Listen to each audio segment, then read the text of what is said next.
যারা বুলেটের আঘাতে তাদের দৃষ্টিশক্তি হারিয়েছেন তাদের চিকিৎসার জন্য নেপাল থেকে কর্নিয়া আনার ব্যবস্থা করা হয়েছে।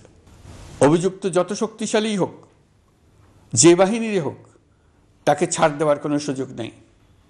কেবল দেশে নয়, গুম, খুন ও জুলাই আগস্ট গণহত্যার সাথে জড়িতদের আমরা আন্তর্জাতিক আদালতেও বিচারের উদ্যোগ নিয়েছি। ইন্টারন্যাশনাল ক্রিমিনাল কোর্টের প্রধান কৌঁসুলি করিম খানের সঙ্গে আমার এই ব্যাপারে ইতিমধ্যে কথা হয়েছে। আইনশৃঙ্খলা রক্ষাকারী বাহিনীগুলোর কোনো সদস্য কিংবা অন্য কেউ যাতে হত্যা, গুমসহ এই ধরনের কোনো অপরাধে জড়িয়ে পড়তে না পারে, এই জন্য আমরা গুম বিরোধী আন্তর্জাতিক সনদে স্বাক্ষর করেছি। আপনারা দেখেছেন, জাতিসংঘের আন্তর্জাতিক মানবাধিকার বিষয়ক হাই কমিশনার ফলকার তুর্ক সম্প্রতি বাংলাদেশ সফর করেছেন। জাতিসংঘ জুলাই আগস্ট হত্যাকাণ্ডের তদন্তে আমাদের সহযোগিতার হাত বাড়িয়ে দিয়েছেন। ডিসেম্বর প্রথম সপ্তাহে তারা আমাদেরকে তাদের রিপোর্ট হস্তান্তর করার প্রতিশ্রুতি দিয়েছে। অতীতের গুমের ঘটনাগুলো তদন্ত কাজেও আমরা নিয়মিত তাদের সঙ্গে যোগাযোগ রক্ষা করে চলেছি। মানবাধিকার রক্ষায় সহযোগিতা করতে ঢাকায় তারা তাদের জনবল বাড়ানোর প্রস্তাব দিয়েছে। আমরা এই প্রস্তাব গ্রহণ করেছি।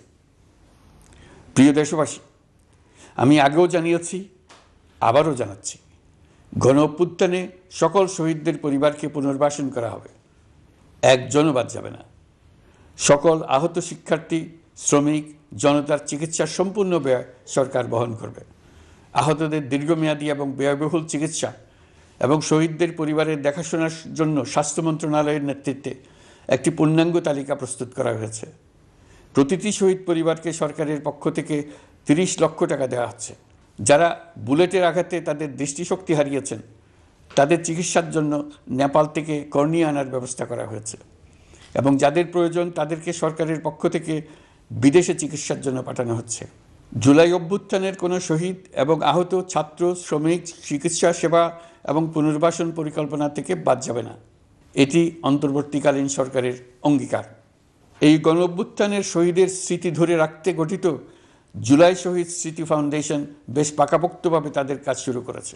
এই ফাউন্ডেশনকে সরকার 100 কোটি টাকা অনুদান দিয়েছে।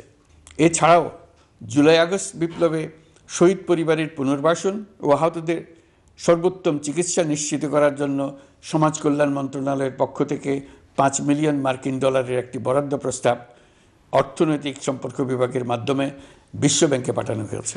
পতিত স্বৈরাচার পুলিশকে দলীয় কর্মীর মতো ব্যবহার করেছে। বাধ্য হয়ে তাদের অনেকেই গণহত্যায় অংশ নিয়েছেন। খুবই স্বাভাবিক প্রতিক্রিয়া হিসেবে তারা জনরোষের শিকার হয়েছেন। এতে তাদের মনোবল অনেক কমে যায়। আমরা পুলিশের মনোবল ফিরিয়ে এনে তাদের আবার আইন শৃঙ্খলা রক্ষার কাজে লাগানোর চেষ্টা করছি। এই ক্ষেত্রে অনেক দৃশ্যমান উন্নতিও হয়েছে। আইন শৃঙ্খলা রক্ষায় বাংলাদেশ সেনাবাহিনীকেও কিছু নির্বাহী ক্ষমতা দেওয়া হয়েছে, যা পরিস্থিতির দৃশ্যমান উন্নতিতে সহায়তা করেছে। আমি আপনাদের সবাইকে ধন্যবাদ জানাই। কঠিন এই সময়ে আপনারা সবাই অপরিসীম ধৈর্যের পরিচয় দিয়েছেন।